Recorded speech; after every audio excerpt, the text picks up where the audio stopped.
A mistake I find myself doing in all of these videos is simply just not talking about the topic of the video, obviously. And so I'm pretty sure I'm gonna title this video "I'm a loud typer" or of some sort of that, and I think I am. I think and like doing like the computer technology has incorporated in my like schooling system for like since I was in elementary, and so obviously it wasn't as prominent as as it was in the beginning. A lot of the time, like in the beginning, as for like fun, like we had to do like rough drafts and final drafts and stuff in like elementary. The teacher would have us write like the rough draft on one piece of paper, and then when the draft was complete, like the classroom would have, I think, like around five computers that everyone can have, like for the class. And so essentially the teacher just had to have one, like I guess it would be like a fifth of the class copying down the draft into the final one. And then the other four fifths of the class would do another piece of work. And then also additionally, there was like a computer like like not like a computer website thing that would teach kids how to type. So the F and keys on the QWERTY keyboard, they have like those dashes on them. So they one of like the big lessons was put your index fingers on those keys and then type. And then I didn't really understand why, because my fingers are pretty long. If you've seen the one of the scuffed, I think it was scuffed leaf greens, that you see how long my fingers are. And then additionally, so just I didn't need to have all of my like I didn't at the time I didn't know why it was important, because I know like F and J have the dashes, but why do I need to place my finger there? Because I would look down at the screen and look down on my keyboard, and then to see, okay, those are the letters and those are the buttons, and then I look up to where I want to look. Then I look up to see where I want to, like what I need to type, and I just look at the keys and type as there. And then it wasn't until like I guess like it was like a few years later where learned that I learned the I made I got enough muscle memory to know how to type words based on the placement of my fingers. So if I want to type, let's see, like taco, I know that I'm moving from the center of from I'm using my left index finger to hit T. I'm using my pinky to hit A. I'm using my, I guess, middle finger to hit C, and I'm using the middle finger on my right arm to hit O. And so I just memorized all of those, like all of the different words I know how to type into just muscle memory. And then it evolved into learning the individual keys. So now that's a thing that I'm doing. And so I'm able to look at like the presentation board or like a piece of paper and just copy down the words word for word. And I think part of the reason why my typing is as loud, it could just be like my computer keyboard. I think it's also just not a quiet keyboard. Like if I like you can see like I don't know if you can hear it, but it's pretty loud. And if I hit like pause, it's like if I hit space bar, it's even louder. But um essentially I am just my nails are forever clickety clacking on the keyboard keys. And then, and like in a large room with like a loud professor, it really doesn't matter how big my keyboard, how loud my keyboard is. But on a smaller scale, where like the professor is much quieter and like isn't talking from the center of the room, I can see how loud my keyboard typings are. And at some points my nails do get in the way of typing, just because the sort of pressure I put on the key, I may even like type in between the keys type in between the keys of each keyboard. Like I guess it also depends on the keyboard. If I got like an actual like, I guess like a gaming keyboard, then like all the buttons are much closer, everything is more compact, and I think it'll be a lot easier for me to type. But just how wide my keyboard is currently, then yeah, it's pretty. It can get loud. It can get like lousy when I have nails. I think I'm a better nail typer than I am of like a fingertip typer. But like to a point where, but like at some point, then yeah, the nails do get in the way. I think that's like enough of the point of the video is now. But now I guess I want to like talk about like kind of like, it's been like almost a week. I think tomorrow makes a week of Pocopia, yeah. And so I am very overwhelmed with the things I can do in Pocopia, and it's definitely challenging because I am like a completion. I don't know if I'm a completionist type of gamer, but the faster I can make progress, the better I can enjoy the game, and also when the game has like not like a linear progression, but when you can very easily tell the progress you are making, then it's a lot easier for me. So like, for example, Hollow Knight, I know that if I'm exploring, I'm filling out the map, I'm collecting collectibles, I'm beating the dreamers, eventually I get the percent project I get like whatever the percent completion thing. Like eventually I will be able, like I am able to see how much progress I am doing, and all like my efforts are not in vain. With Procopia, obviously the point is to enjoy the game, take your time.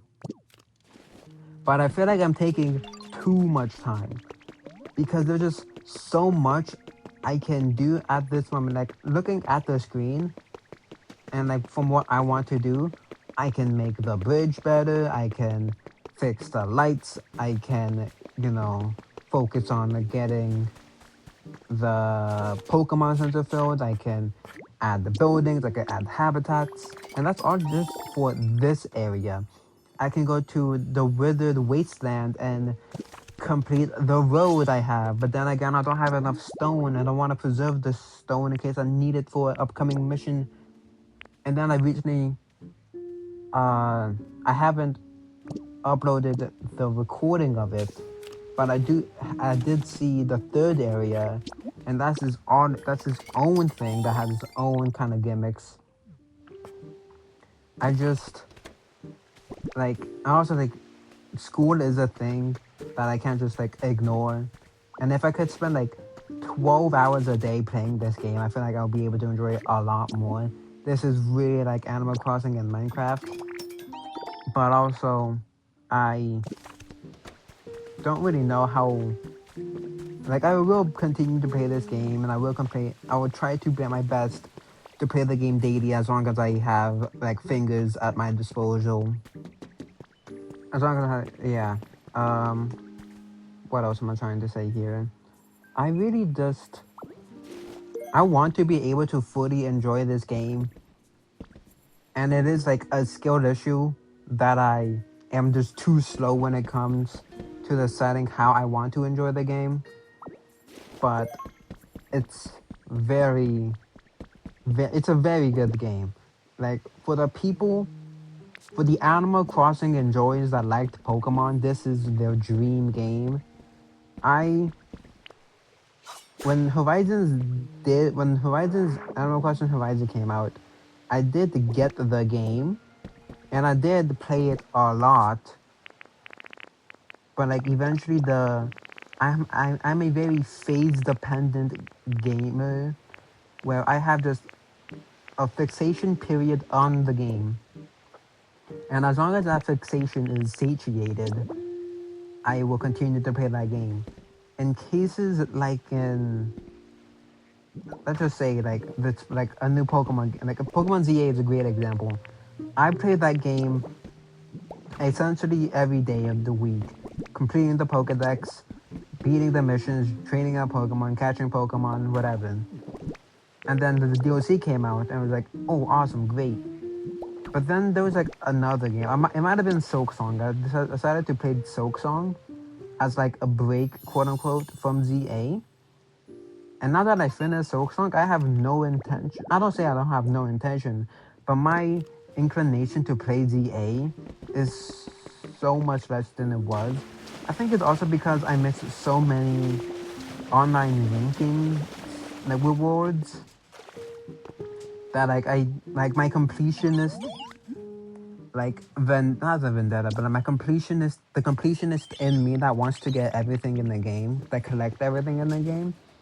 I know I can't do that anymore, and that I don't know. I don't want to say it hurts, but it's very like sad that this is what modern gaming is. It's FOMO and just I think I'm saying just a lot, but it really is like fear of missing out.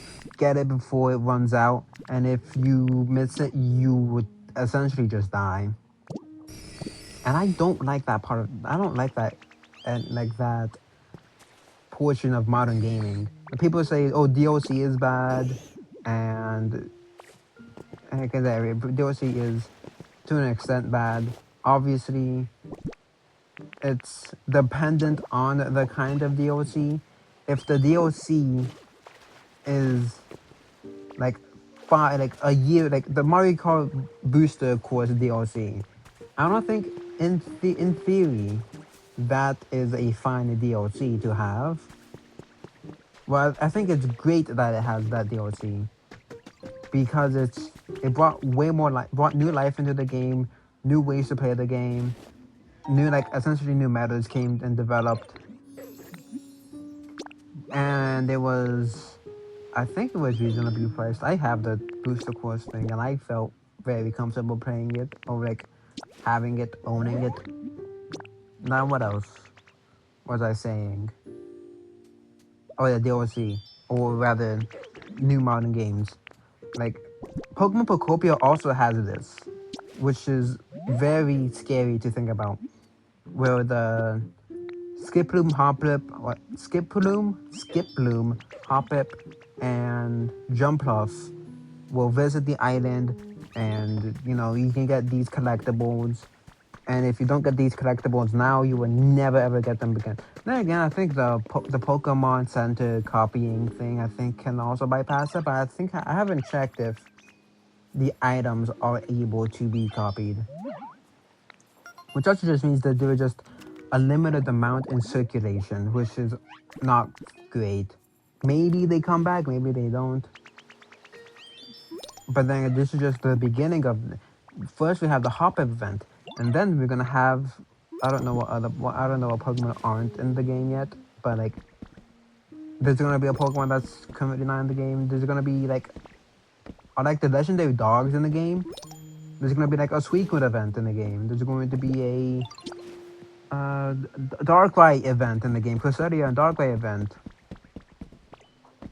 And so just, damn it, I say just again.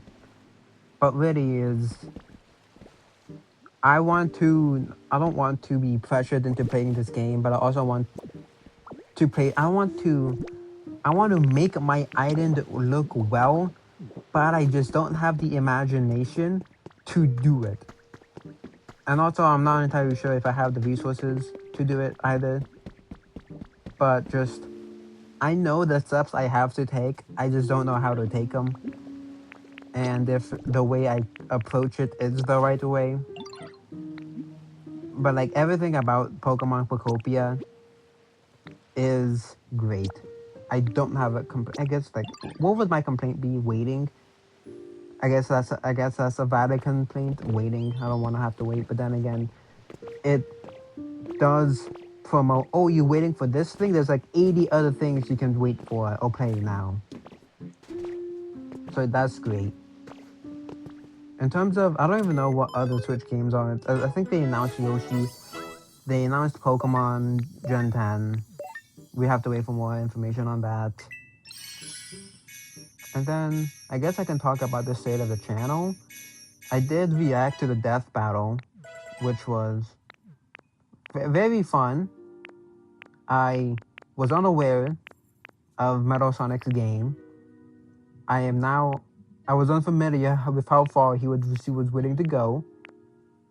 And what day is this Wednesday? Yeah, okay. I was unfamiliar on how far he was willing to go. I feel bad? I kind of feel bad for Cell, just because he was essentially at the wrong place at the wrong time. Like everything about his like tool set is like, ooh, he's a pretty formidable foe. He can put up a fight against like a lot of fictional characters.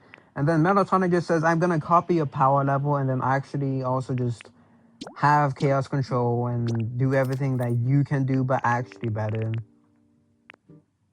He stole his flow, essentially. And then I didn't know this at the time, but I do have the Super Neo Metal Sonic comic in my house. I just never opened the comic. I thought, because it was, the new comic series is pretty fun. And I just have it in my house. But I never decided to, I never read it. And then, now I just, like, the first, literally, the first, I opened the book. The first time I opened the book, I like saw the first few pages, like, oh, it's just really cute. And then I really opened it like 3/4 of the way there, and I just see Super Neo Metal Sonic and demolishing Sonic and Knuckles. And had I done that before, I would definitely would have seen, yeah, Metal Sonic probably does beat. So I'm really happy with like the comment section too. Like there were people commenting points I made halfway through the video, or like a general reaction, and then it was like I brought up Gojo, and I think his Peach Cobbler person was made a comment referring to my Gojo comment, and then I brought up how Bates Shadow beats Neo Metal Sonic in Generations, and then brought up, oh, that's Neo Metal Sonic from Sonic Heroes. So it really doesn't. Shadow's power at that point really doesn't, like, Metal's power at that point doesn't really reflect on how strong he is now. And that was about the point. I was unaware how far recent Metal Sonic is in the comics, and because obviously I know that Sonic, beats Time Eater and Infinite and Phantom Rubies and stuff, but it is getting close to that time. So thank you for hearing me ramble. Hopefully I know my audio is much better than a few days ago with my autism is whack. I wonder if I should, in the future, like, remake those videos with just better audio quality. Also, why is the person with red hair now? I was wondering. But yeah, thank you all for listening up to this point. I don't plan to do many reactions. I do plan on doing any Nintendo Direct or I don't know, news information. But I do plan on reacting to the Rezi Bakugo battle when that comes out. So see you all next time and have a happy birthday if it is your birthday today.